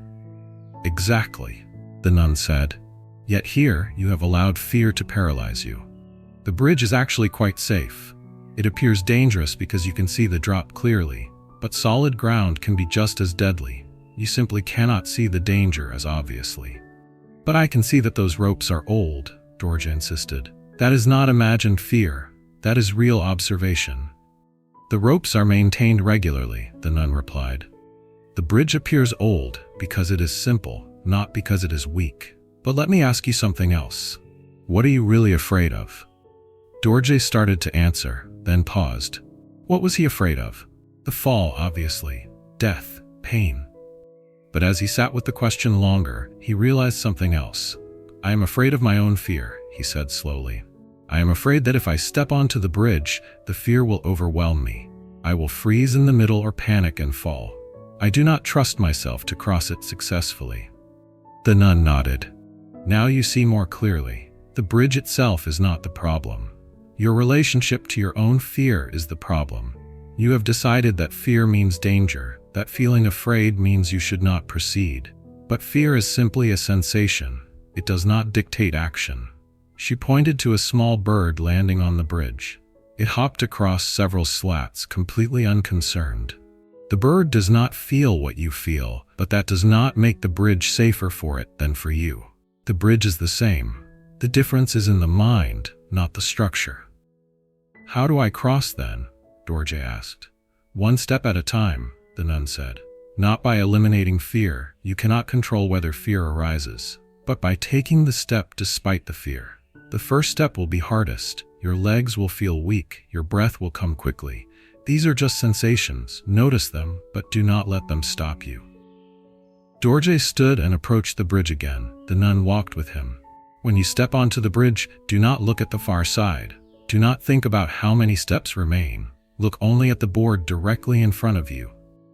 Take one step, then look at the next board. Take another step. This moment only. This step only. Dorji placed his foot on the first board. The bridge swayed slightly, and terror flooded through him. His impulse was to step back immediately. But he remembered the nun's words. This was just a sensation. Fear did not mean danger. He took a second step, then a third. He did not look down. He did not look at the far side. He looked only at the board directly before him. Step after step, moment after moment. Halfway across, the wind picked up. The bridge swayed more noticeably.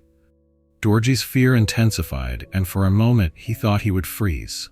But he had already learned that he could take a step while afraid. He had already proven to himself that fear and action could coexist. He continued. One step, one board, one moment. When his foot touched solid ground on the far side, Dorji felt not triumph but quiet surprise. He had crossed. The thing that had seemed impossible an hour earlier was now behind him. The master of the monastery was waiting. Welcome, he said. You have learned the first teaching before you even entered the monastery. What teaching is that? Dorji asked. That the obstacle you perceive and the obstacle that actually exists are often different things. Most of what stops us exists in our minds, not in the world. You crossed the same bridge as everyone else. The difficulty was never the bridge. It was your thoughts about the bridge, your fear of your fear, your belief that feeling afraid meant you could not proceed. Dorji studied at the monastery for many years. But he would later say that the most important lesson he learned was not in any meditation hall or teaching session. It was on that bridge, discovering that he could take the next step even when fear told him he could not. The broken bridge teaches us that most obstacles are mental rather than physical. The bridge itself was safe. Thousands had crossed it. But Dorji's perception of danger was so vivid that it paralyzed him. His fear was real, but the danger was largely imagined. We face versions of this bridge regularly. New situations that trigger fear, challenges that seem insurmountable, changes that feel dangerous. Often, we wait for the fear to subside before taking action. But the nun taught Dorje that this is backward. Action does not require the absence of fear. It requires the willingness to move despite fear. The practice she taught him, focusing on one step at a time rather than the entire journey, applies to any overwhelming task. When we look at everything we must do, paralysis sets in. But when we focus only on the next immediate step, action becomes possible. Dorje also learned that his greatest fear was not the fall itself, but his fear of his own fear. He did not trust himself to handle the fear that would arise. This meta-fear, fear of fear, is often more paralyzing than the original concern. When we accept that we can feel afraid and still function, this secondary fear loses its power. Tonight, you might notice fears that have kept you standing at the edge of your own bridge. These fears may feel like accurate assessments of danger, but examine them carefully. Often, the bridge is stronger than it appears. And even when fear is present, you can take the next step, not by conquering fear or eliminating it, but by moving forward with it, one moment at a time. Story 15: The Weaver's Mistake. In a small village in Gujarat, there lived a master weaver named Nalini, who created the most exquisite silk saris in the entire region. Women would travel from distant cities to commission her work, and her pieces were treasured as heirlooms, passed from mother to daughter across generations. Nalini's perfection was legendary. She would spend months on a single sari, ensuring every thread was exactly where it should be, every pattern precisely aligned, every color perfectly balanced. If she noticed even the slightest imperfection, she would unravel weeks of work and begin again. She accepted nothing less than absolute flawlessness. One year, a wealthy merchant's daughter was to be married, and her father commissioned Nalini to create the wedding sari. It would be the finest piece Nalini had ever attempted. Intricate gold threadwork, a complex pattern of peacocks and lotus flowers, borders of deep crimson against emerald green silk. Nalini worked on the sari for 8 months. Each day, she sat at her loom from dawn until her eyes could no longer focus in the lamplight. The pattern emerged slowly, thread by thread, each element carefully planned and executed. She was nearly finished, just days before the wedding, when disaster struck. As she wove a particularly delicate section near the center of the sari, her hand trembled. A single gold thread went astray, breaking the symmetry of a peacock's tail feather. The error was small. Most people would never notice it, but Nalini saw it immediately. She sat back from her loom, her heart sinking. 8 months of work, and now this. According to her standards, she would need to unravel the entire center section and begin again. But the wedding was in 4 days.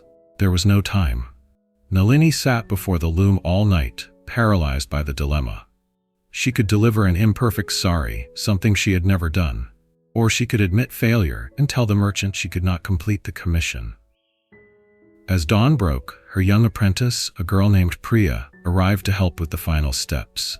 She saw Nalini sitting motionless, her face drawn with exhaustion and distress. "Master, what is wrong?" Priya asked. Nalini pointed to the misplaced thread. "I have ruined it. 8 months of work, destroyed by one careless moment." Priya looked closely at the spot Nalini indicated. She had to search for several seconds before she even saw what her teacher meant. The error was tiny, barely visible. "Master," Priya said carefully, "may I tell you something I have observed?" Nalini nodded, too tired to speak. "I have been your apprentice for 3 years," Priya began. "I have watched you create 7 saris in that time. Each one was magnificent, but I have also watched you destroy 12 others because of small imperfections. You unraveled months of work over tiny errors that no one else could see." "Precision is what makes the work valuable," Nalini said. "Without perfection, these are just ordinary cloth." "But Master," Priya continued, "do you remember the blue sari you made 2 years ago? The one with the silver cranes?" Nalini remembered. It had been one of her finest works. "The woman who commissioned it wore it to a festival," Priya said. "I saw her there. She was radiant. The sari was beautiful. But during the dancing, the edge caught on something and tore. A whole section of the border was damaged. The woman noticed but did not stop dancing. She wore the sari with joy despite its imperfection. Nalini listened, uncertain where this was leading. "And the green sari you made last year," Priya went on. "The one with the jasmine pattern. It was perfect when you finished it, but I heard that within a month, the woman's child spilled oil on it. A permanent stain. Your perfect work, altered by accident." "What is your point?" Nalini asked, though she was beginning to understand. "My point is that perfection does not last, Master. Life brings tears, stains, and wear. The saris you make will all eventually fade, fray, and fall apart. They exist in time, and time treats perfection and imperfection exactly the same. Both become worn, both become old, both eventually return to thread and dust." Nalini looked at her apprentice with new respect. "You think I should accept this error?" "I think the error is already part of the sari's story," Priya said. "You have woven 8 months of care, skill, and devotion into this cloth. That devotion is not erased by one misplaced thread. The bride will wear this sari with joy, regardless of whether one peacock feather is slightly asymmetrical, and years from now, if she notices the imperfection, perhaps it will remind her that beauty does not require flawlessness." Nalini turned back to the loom. She looked at the misplaced thread with fresh eyes. The sari was still magnificent. The error was real, but it was also insignificant compared to the whole. And Priya was right.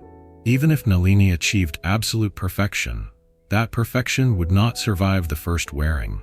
She made a decision that felt both frightening and liberating. She left the thread as it was. She completed the remaining work over the next 3 days and delivered the sari to the merchant. The wedding was celebrated with great joy. The bride wore Nalini's sari and looked radiant. No one mentioned any imperfection. No one noticed the asymmetrical peacock feather. And if they had, it would not have diminished the beauty of the whole. Months later, Nalini found that something had shifted in her work. She still pursued excellence and worked with great care, but she no longer destroyed pieces over minor flaws. She learned to distinguish between standards that served the work and perfectionism that served only her own anxiety. Her productivity increased. She completed more commissions and made more women happy with her creations.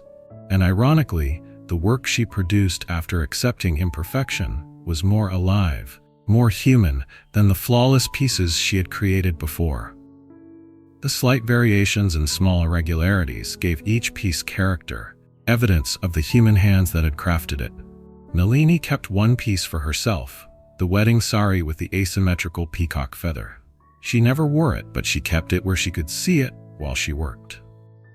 It reminded her that beauty and imperfection could coexist, that excellence did not require the impossible standard of flawlessness, and that sometimes our mistakes become the most important part of what we create. The weaver's mistake teaches us about the difference between excellence and perfectionism. Nalini's pursuit of perfection had become destructive. She destroyed more work than she completed, paralyzed by standards that no human could consistently meet. Her perfectionism was not about serving others or creating beauty. It was about protecting herself from the vulnerability of being seen as imperfect. Priya helped her see that the perfection she achieved in the moment of completion was temporary. Life immediately begins altering, staining, and wearing what we create. This is not a tragedy, it is simply reality. When we understand this, we can release the burden of achieving permanent perfection. The misplaced thread became a teacher. It showed Nalini that her work's value did not depend on absolute flawlessness. The sari was still beautiful, still valuable, still brought joy. The error was insignificant compared to the whole, and accepting it allowed the work to be completed and shared rather than destroyed in pursuit of an impossible standard. This applies beyond weaving. We often abandon projects, relationships, or efforts because they are not perfect. We hold ourselves to standards that ensure failure, then use that failure to confirm that we should not have tried. But excellence and perfection are different. Excellence acknowledges human limitation and works skillfully within it. Perfectionism denies limitation and is therefore doomed to disappointment.